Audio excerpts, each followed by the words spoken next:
Nostalgia. Nostalgia can be considered a hell of a component to some individuals, myself included. Nostalgia is defined as a sentimental longing or wistful affection for the past, typically for a period or place with happy personal associations. Currently, as I'm going through early adulthood, I find myself catching the nostalgia bug, which often leads me to thinking about the enjoyment that I had as a child. Now, I grew up during the 2000s, a period where Slim Shady was on fire, Sega just left the home hardware business, and just a plethora, and I do mean a plethora of other moments. I'll spend most of my time either playing outside or flipping through the television and watching shows like Rocket Power, Dexter's Laboratory, Hey Arnold, Arthur, That's So Raven, and Monday Night Raw. The last thing that kept me busy was video games, and during the decade with Sega just exiting the hardware business, you had Sony, Microsoft, and Nintendo fighting for the number one spot in gaming.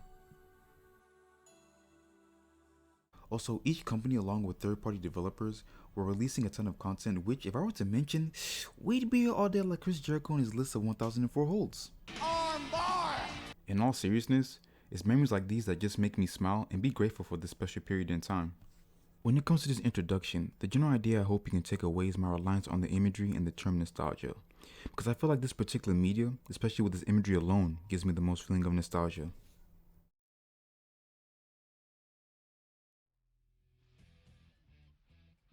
Dragon Ball Z, Dragon Ball Z, Dragon Ball Z. We're in the year 2022, and what more can I say about this amazing franchise? Currently, the series has been knocking each endeavor out of the park since its renaissance with Battle of the Gods, but if you haven't seen the anime, which I find hard to believe, and also, why the fuck you lying? Why you always lying? allow me to give you a quick summary. Dragon Ball Z was a Japanese anime that was being produced by Toei Animations. It was a successor to the Dragon Ball series, which followed the young boy Goku, who was a lovable, charming, and a little bit naive, who leaves his home in the mountains to begin his journey. On the adventure, we meet the characters like Krillin, Bulma, Yamcha, Tien, and Masaroshi as they take on multiple enemies. In Dragon Ball Z, the adventure continues as we see the young boy become a man, with Goku along with the friends he met in the previous series, with the inclusion of his children, protect the Earth and the universe from the likes of Vegeta, Frieza, Cell, and Majin Buu. As a little kid, I was immediately hooked because at the time I haven't seen anything like that before. From the amazing fight scenes to the unbelievable transformations, I know that there was something iconic about this show. What the age group above me experienced with Pokemon, with them becoming addicts and fiends for the cards, I had the same experience with the Dragon Ball series. During winter break of 2002, my brother came home with Dragon Ball Z Budokai, and I was extremely hyped about it. From that time onward, I'll play Budokai 2 and the highly acclaimed Budokai 3. With what was being seen on television and these being the first DBZ games I ever played, will this series be able to capture and replicate the anime? Let's start with the original Budokai. Dragon Ball Z Budokai. Dragon Ball Z Budokai was developed by Dimps and published by Infogrames. The first thing that all players are introduced to is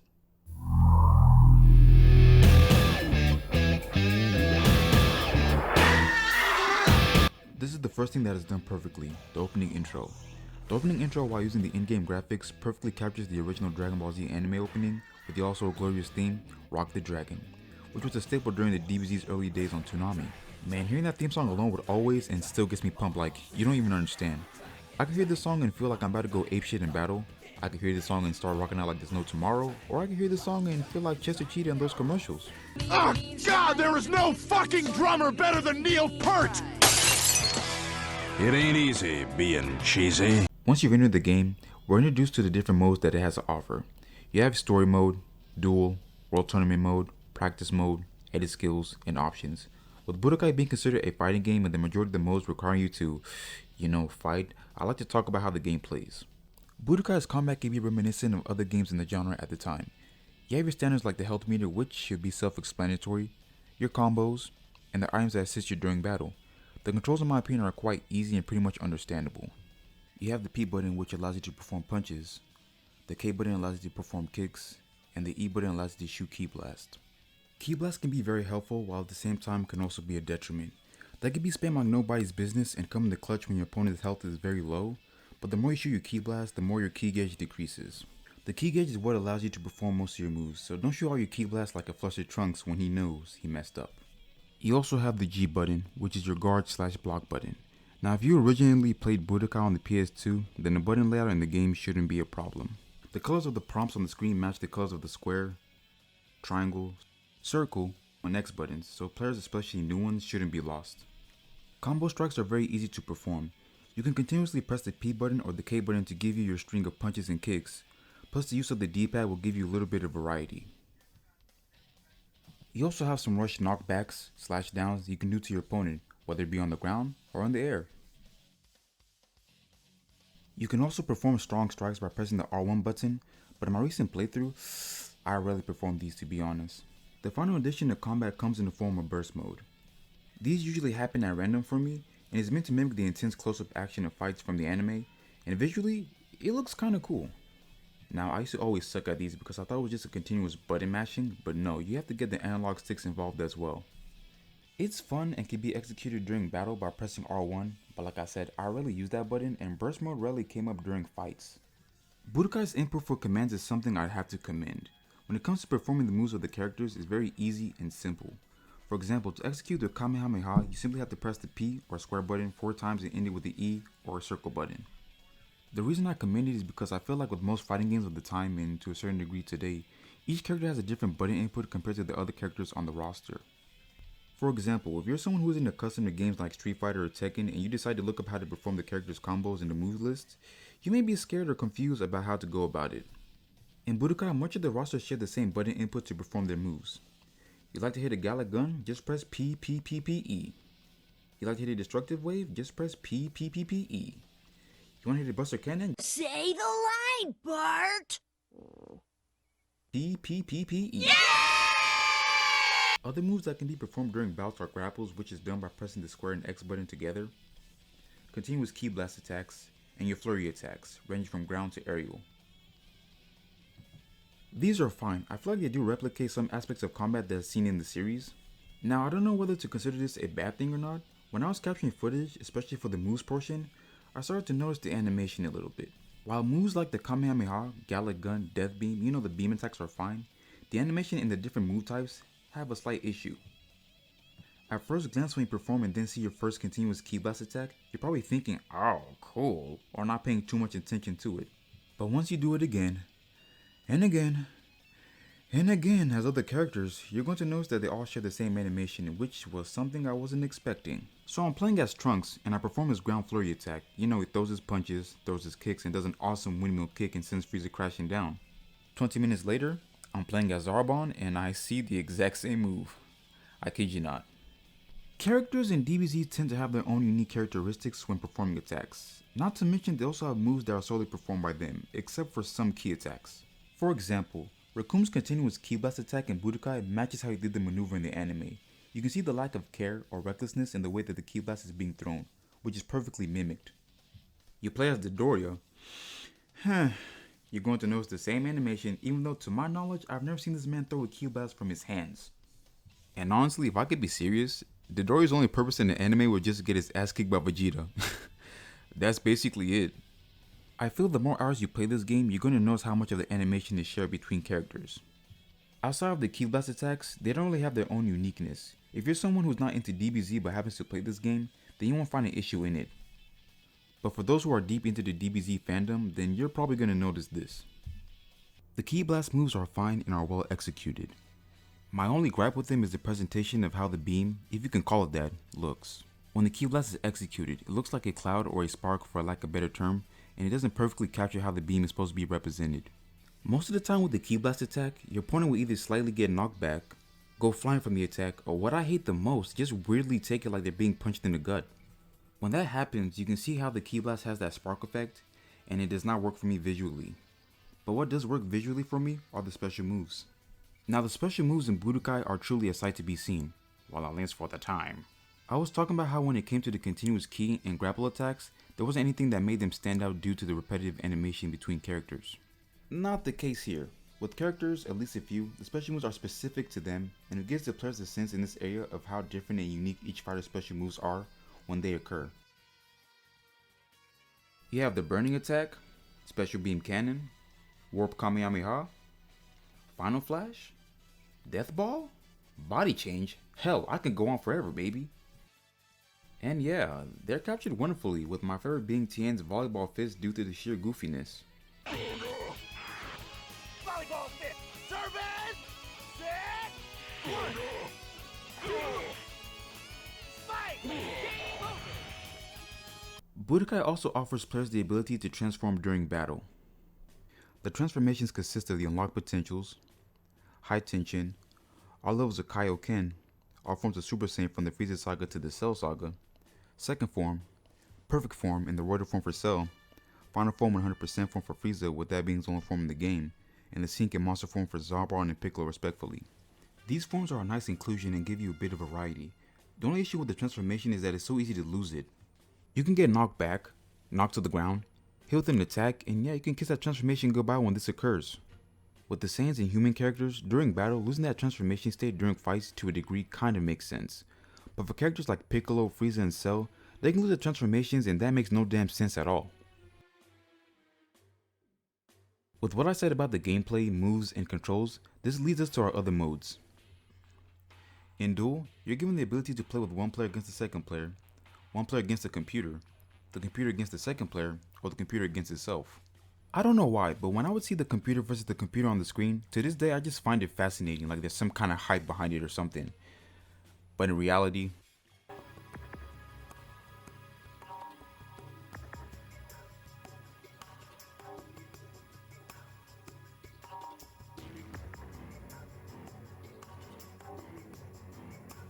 Somebody hit somebody! also here's one of the main places where you see the roster. The roster consists of 23 playable fighters, while laughable or to some rage-inducing, but keep in mind this was released during the time when games of the genre had a limited roster, so this is fine. You have characters from the Saiyan Saga to the Cell Saga. You have your key players like Goku, Vegeta, Trunks, Piccolo, Gohan, Frieza, Krillin, and Cell, just to name a few. While there are no characters from the Buu Saga, this game does have some callbacks and some references to the saga that I'll go into in a moment.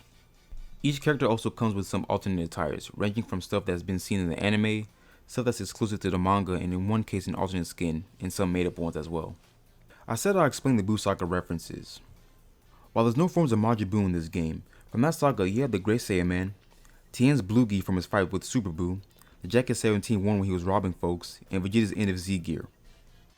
After picking your character, you can also select a stage to battle in. The stages in this game offers the series staples, like Kami's Lookout, the Hyperbolic Time Chamber, the World Tournament Arena, and the Cell games. In addition, some stages also offer you a different variant. It could be a change in the time of the day, different weather conditions, or the planet just completely destroyed. Stages also include destructive scenery, where you can send your opponent flying that's reminiscent of some of the series battles. These aspects are fun, especially in duel mode. If you have friends to play against, you're going to have a good time. In my case, I just went up against the computer or left the second player controller untouched. Because I ain't got any friends, man. God, why don't I have any friends? The World Tournament mode can be compared to an arcade ladder that's found in Street Fighter or Mortal Kombat. This mode offers 3 different tiers, Novice being the easy difficulty, Adept being the normal difficulty, and Advanced being the hard difficulty, which is something I'm looking forward to talk about. Each tier also comes with a set number of rounds. The objective is to defeat your opponent in their respective round and make your way to the finals for the cash grand prize. Now this is well done as a concept and can be compared to and perfectly replicates how the tournament was done in the series. Novice isn't an issue and Adept is the right difficulty. Now when it comes to making videos, I try not to curse in them. Until now, the advanced tier in Budokai can absolutely go f itself, man, for real. Now I get that this is the hardest difficulty in the game and all, but playing this tier was legit maddening, like you don't even understand, man. 2 things happen when you're playing the advanced tier. The computer is either going to block most of your attacks, or the computer is legit going to beat your ass. When it comes to the blocking portion, you're just waiting for the computer to have an opening so you can attack. But when the CPU is on your ass, boy does it get your blood pumping. Not to mention the number of times this tier legit screwed me out of a victory. Like right there, that Gala gun should have sent Android 17 flying, but no, let's get 17 the legs of Kareem Abdul-Jabbar to send me flying ringside. Bastard. Not to mention the issues that I had with the Ki Blast moves. Like why isn't the Kamehameha sending Gohan across the ring, like he's 3 foot and just taking it like a punch to the gut. But what drove me to my breaking point? Oh my goodness. But what absolutely drove me to my breaking point in this game was getting my ass kicked by Zarbon in his ballroom outfit. That was it. Enough is enough. Just like Cuba Gooding Jr. and Norbit, I'm out. This nigga a bitch, dog. Oh, fuck this nigga. Oh, God, fuck this nigga. Once you get past that chaos, you're rewarded the cash prize of Zenny, the Dragon Ball Universe's form of currency. Winning each of the tournament tiers gives you 10,000, 30,000, 50,000 Zenny respectively. To spend the cash you've just earned takes us to Edit Skills. In Edit Skills, you'll find the Skill Shop. This is where you can buy capsules which are essential for battle in Budokai. When it comes to capsules, there are 3 types. Your special or red capsules are the transformations and... Pin and Teller? Death move, death move, death! This capsule gives you the ability to perform moves like the Kamehameha and Gala Gun. Physical or the blue capsules are your continuous key attacks, flurry attacks, and your grapples. And support or the green capsules range from attack power-ups, defense, or guard attributes and health components like the Sensu Bean.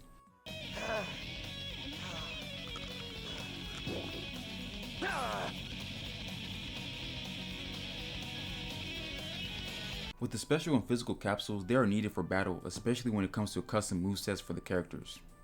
Budokai offers players a normal moveset option, but is limited in the special moves department and lacks some transformations. The custom moveset allows you to pick what kind of capsule you like to give the characters. Now you can go into battle unequipped with capsules, but you're stupid if you do.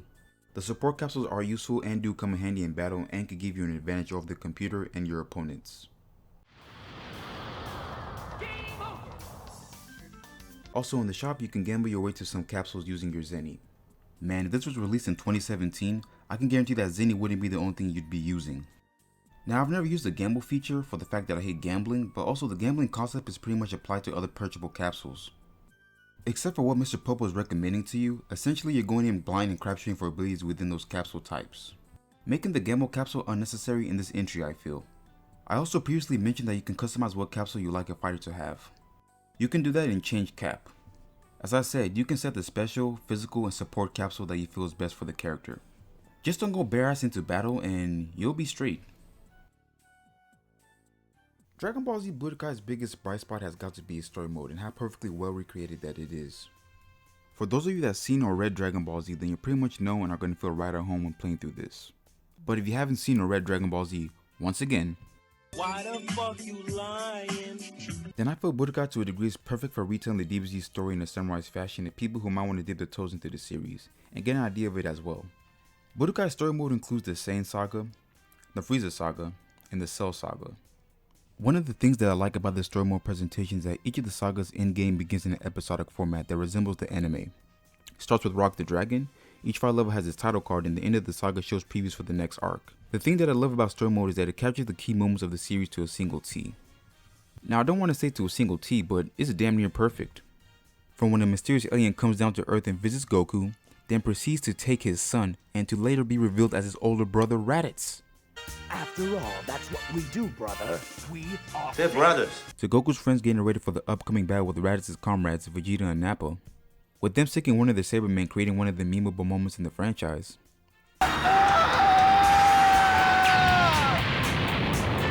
Jump, jump! I really miss my nigga. To the showdown between Goku and Vegeta and the few remaining Z fighters sending the Saiyan Prince packing. I told you, running like a bitch. To the crew heading over to planet Namek, to Goku fulfilling the prophecy and becoming a Super Saiyan, to the androids being unleashed, and to the kid who was taken earlier in the story trying to save the Earth from a perfect form bio-android, is one of the memorable moments of the series. Budokai offers players a gateway to a lot of those big moments. Cutscenes like I mentioned offers enjoyment and pays attention to the small details, like Tien and Piccolo missing their limbs during the Saiyan saga, the attires that are worn during those respective sagas, and the additional background extras, who if weren't included I wouldn't have an issue with the exclusion, but they're here and it's a nice touch. The voice direction is handled by Funimation in the United States and features the voice cast of that era. The voice crew does a good job in my opinion, and when I think back to DBZ, it's usually this era of the voices I imagine. This was at the time I feel when the cast was just getting the voice direction down or the right inflection down, and pretty much sticking with it and improving on it as years would go on. Maybe I'm going crazy. If you know what I'm talking about, then you know back during the early Funimation era, Christopher Sabat, who plays Vegeta, sounded like this. Coward! Come out! Show yourself! How long do you want to play hide and seek? If you androids experience fear, you must feel shame too! So stop running away and fight! And this is how he sounds in Budokai. Think you're running off to? We're going to Goku's house to kill him. You'll have a hard time getting past me. When I'm done with you, you'll be nothing but lawnmower parts. Those Saiyans and their blind overconfidence. Pride will always be their greatest handicap in battle. Why don't you put a cork in that big mouth of yours? I'll prove that you're wrong. My turn. I'll do it. Like I said, they do a fantastic job, with my favorites being Vegeta, Piccolo, Teen Gohan, Cell in all his forms, Android 17, and that one part where Nappa had a weird mob/New York accent. And that's why we're here, pal. Hand 'em over. I love Frieza's voice in this as well, but man, does his pre-match dialogue sting a little. I'm up. Jump it! Story mode's gameplay is the same as the other modes when it comes to combat. There are a couple of gameplay mechanics that are introduced within the mode. During the Saiyan Saga, you battle Raditz as Goku, then during a second playthrough, as Piccolo. What comes next, of course, is the duo performing the assisted special beam cannon, just like how it was done in the series. Budokai decides to take this fight and I guess you can say give it some additional gameplay flavor. So once you defeat Raditz as Goku, Goku grabs him and awaits as Piccolo's getting ready to shoot his beam. It's here when the game gives you a time limit and wants you to rotate the analog sticks in the proper direction so you can align it in the path for the special beam cannon. With Piccolo, in his portion, it requires the same demand, but in his case he needs just enough energy to perform the attack. Complete both sequences and you get one of the most iconic moments of the series. This is it. I'll finish him. Special beam cannon!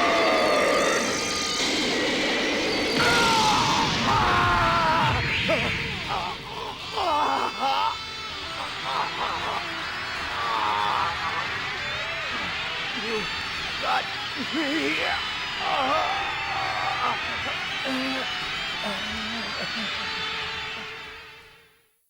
This is the only part of the game that has this kind of feature, and I don't know why there couldn't be other mini games included. This could have been a chance to give players a little bit of variety within the mode as they did here.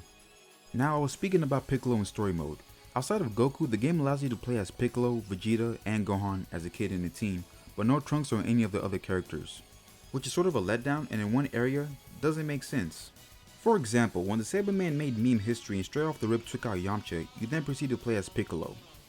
In this instance, you could have the opportunity to give players the chance to play as Tien, Krillin, or even Yamcha before. Yamcha! The only time that his Namekian hands even touched the Saberman was when he was protecting his pet Gohan from one of those green critters. Now one thing about this mode that really stood out after replaying it, and I honestly could not let it go, was the final boss of this mode, Cell. If I could describe this encounter with Cell or compare him to somebody else, the name that comes to mind is probably Sagat from Street Fighter. Because the M. Bison, you know Kid Buu, wasn't in this game. The final fight with Cell's like going up against a rabid dog in a game of basketball who's playing heavy defense and it's all in your personal space. I don't know what it is, it's like the advanced tier in World Tournament mode, but it's cranked up to 1000. Now this is just me speaking, I get a sense that something's unbalanced with him. Like, good sir, how do you whoop my ass but you're still on the attack and being cautious by staying on defense? Like, you see me lying on the ground. Dude, I cannot do no more harm to you, man. You can chill. Going through this bout, I felt like crying, I felt like raging, I even felt like laughing in disbelief. But once I remember how the idiots from the advanced dojo and tournament mode operated, yeah, I figured out this unstable boss and managed to put him down once and for all.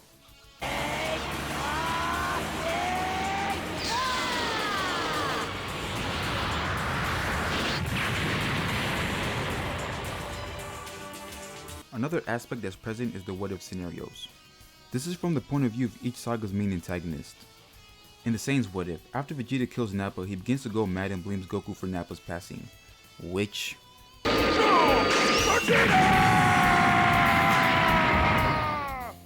Oh, he did. They have their iconic showdown, but this time you have Vegeta taking the win. The game also throws in Krillin and Gohan as additional opponents, with the handicap being you enter the fight with how much health you had from the previous bouts being carried over.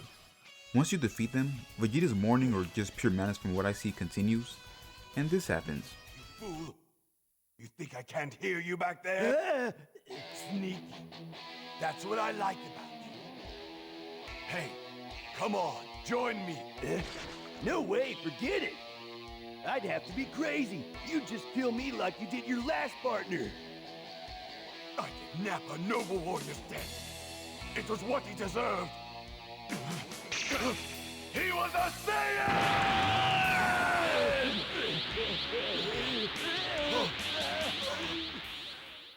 This is the fashion of how the first two what-if scenarios play out. In the Frieza what-if scenario, instead of meeting his end to Goku's Kamehameha, Frieza comes out the victor and gets his wish at immortality. Then this freaking lunatic proceeds to blow up planet Namek. Now the Cell Saga what-if I feel has the most fun and gets creative with its scenario. It starts off normal, Cell stating his intentions of achieving his perfect form, with the characters of that saga trying to prevent that. Once you get past Android 16, absorb 17, and defeat Krillin, Android 18 is there for the picking. Until... Look out!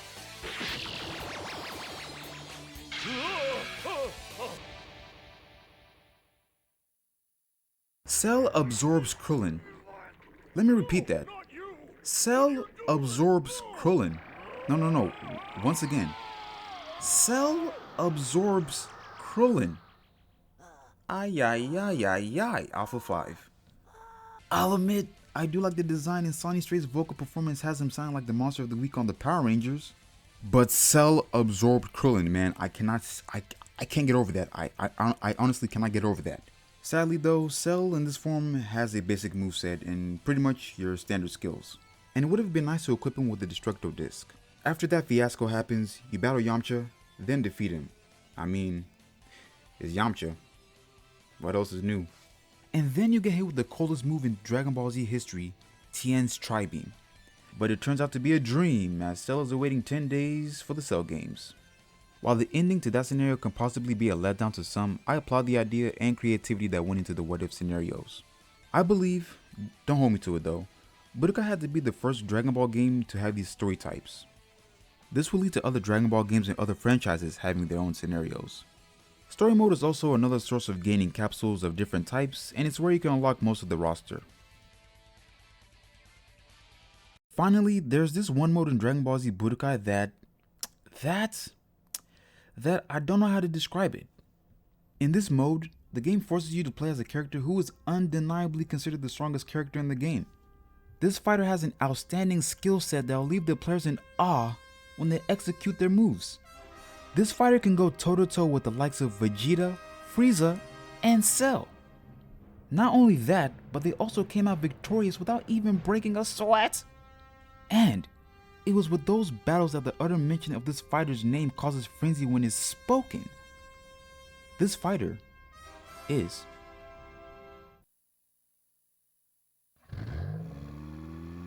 Oh, look! At last he's finally here! Our knight in shining armor, our greatest hero, world champion Hercule has arrived and entered the ring with his usual dramatic flair!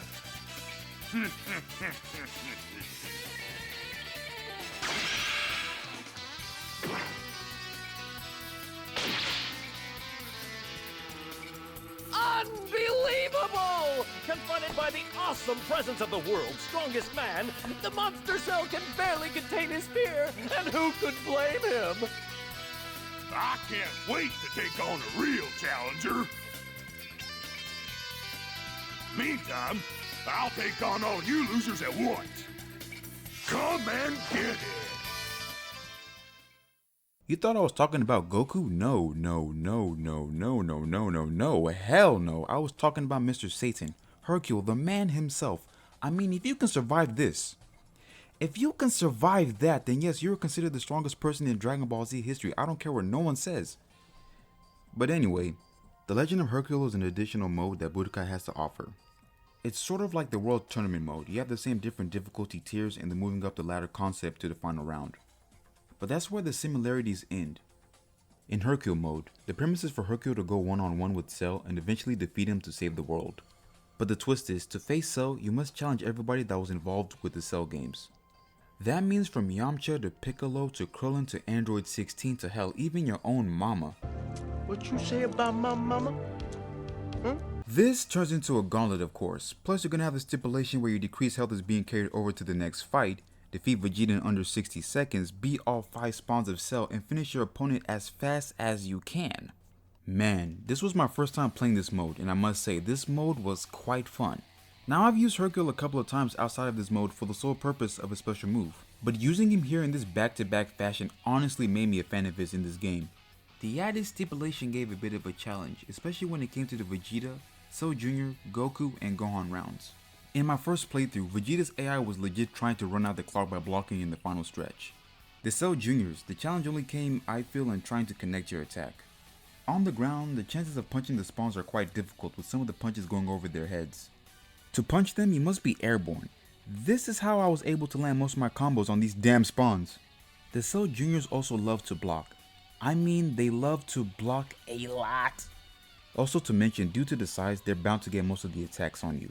The Goku fight itself wasn't challenging at all, but right after that, you must take on Gohan with the remaining health that you have from the Goku bout.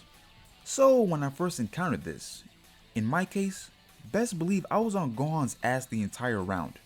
I was not playing. And that's what I can say about this mode. I was engaged throughout, and I felt on my toes once I got past Goku and Gohan. I was legit worried that the game would have me carry my last bit of health into the fight with Cell. But luckily that wasn't the case. In the fight with Cell, I pretty much watched him and was able to defeat him with the Buu Saga reference. Here. Say goodbye. KO! After winning, you're greeted with a cutscene that becomes an infomercial on how to be great like Hercule and master his ways. This cutscene, I don't know why, but it reminds me of Rex Kwon Do from Napoleon Dynamite. With the master promoting his tactics for like a weird fee, but like once you purchase it, isn't that useful unless you're the master himself. Probably a bad comparison. The Legend of Hercule is the traditional definitive arcade mode for Budokai. To the point system, to the reasonable difficulty spikes, and its replay value. Legend of Hercule is a nice addition. Plus, this was the precursor to the other modes that the Budokai series would see. I want to quickly mention the game's soundtrack since I forgot to discuss it during the voice direction portion. The soundtrack, my goodness, the soundtrack has to be either top 10 or 5 best OSTs that the series has offered. When I replayed this game, the amount of nostalgia and literal goosebumps I got when hearing these songs, my gosh. The music in game consists of techno, rock, slight classical, and some upbeat tunes. My favorites would have to be Hero's Desperation, Move Forward Fearlessly, and I especially love the Options theme.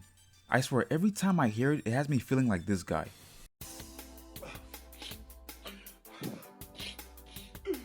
I just can't get enough of that.